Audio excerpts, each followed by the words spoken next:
Hello guys, कैसे हो आप लोग।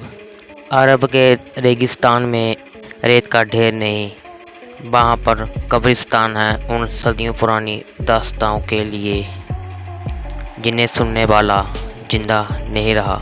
आपने अरेबियन नाइट्स की किताबों में अलादीन और अली बाबा की कहानियाँ तो सुनी होगी, लेकिन आज की कहानी जो मैं आपको बताने वाला हूँ, इसको सुनकर आपकी रूह तक कांप उठेगी।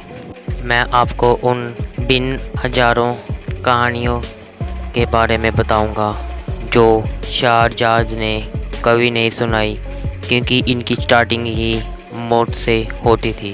कहानी की शुरुआत होती है बगदाद से, जहां पर कई सारे मुसाफिरों का काफ़िला गुजर रहा था। रेगिस्तान में रात का माहौल था और चाँद पूरा लाल था और ये सभी काफ़िला रेगिस्तान से गुजरा था। ये अभी गुजर रहा था कि इनके काफ़िले में एक बुजुर्ग आदमी था और एक जाफ़र नाम का लड़का भी था, जिसके पास एक चमड़े की किताब थी जिसमें जिनको बुलाने का राज था। ये अभी रेगिस्तान से गुजर ही रहे थे कि तभी अचानक उस रेगिस्तान की रेत थी जो अचानक से ऊपर उड़ने लगती है। ना कोई हवा ना कोई तूफान, बस जो हवा थी उसमें किसी की तड़पने की आवाज़ सुनाई दे रही थी। तभी जाफ़र कहता है कि सभी लोग अपनी आंखें बंद कर लो, वो आ चुका है। और ये सभी लोग अपनी आंखें बंद कर लेते हैं और जब कुछ देर बाद अपनी आंखें खोलते हैं तो ये देखते हैं कि अभी ये उस रेत के ढेर के नीचे थे। उस रेत के ढेर के नीचे बहुत बड़ा शहर था, मगर वो पूरा का पूरा खंडर बन चुका था। तभी जाफ़र किताब खोलता है और वो देखता है कि उसके पन्नों में से खून टपक रहा है। और जाफ़र कहता है कि बस एक रात और हम फिर हमेशा के लिए अमर हो जाएंगे। उस किताब में जो जिन था वो किसी की इच्छा पूरी नहीं करता था, वो ज़िंदगी उधार देता था और आज उस उधार को चुकाने का दिन था। तभी ये लोग देखते हैं कि जो उस खंडर की दीवारें थी उसमें से किसी की रोने की आवाज़ आती है। जब ये पास जाकर देखते हैं तो उन दीवारों में से कई सारे लोगों के चेहरे दिख रहे थे। ये वही लोग थे जो कई सदियों पहले जहाँ से गुजरे थे अपने काफ़िले लेकर, और आज उनकी जुबानें काट कर उन्हें दीवारों के अंदर डाल दिया था।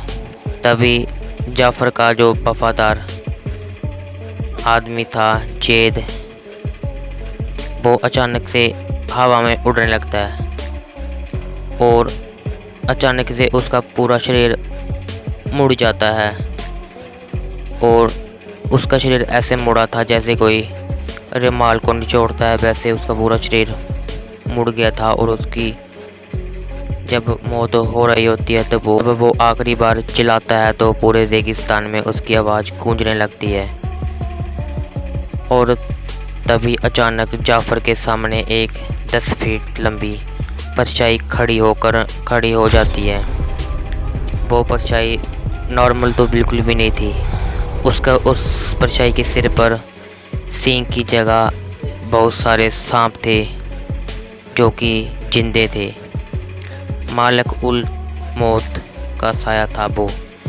जाफ़र उससे देखकर नीचे बैठकर उससे माफ़ी मांगने लगता है।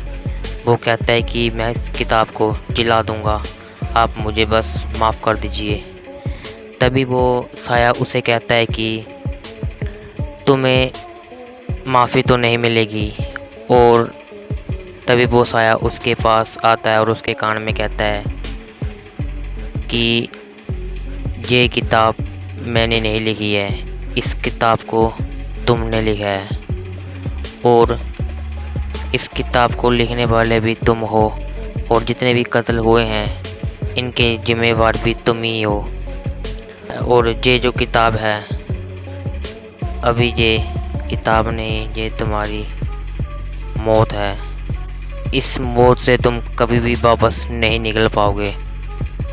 और तभी जाफ़र उस किताब में कैद हो जाता है और सुबह जब देखते हैं हम तो वहाँ पर कोई भी खंडर नहीं होता, चारों तरफ रेत, सिर्फ और सिर्फ रेत होती है।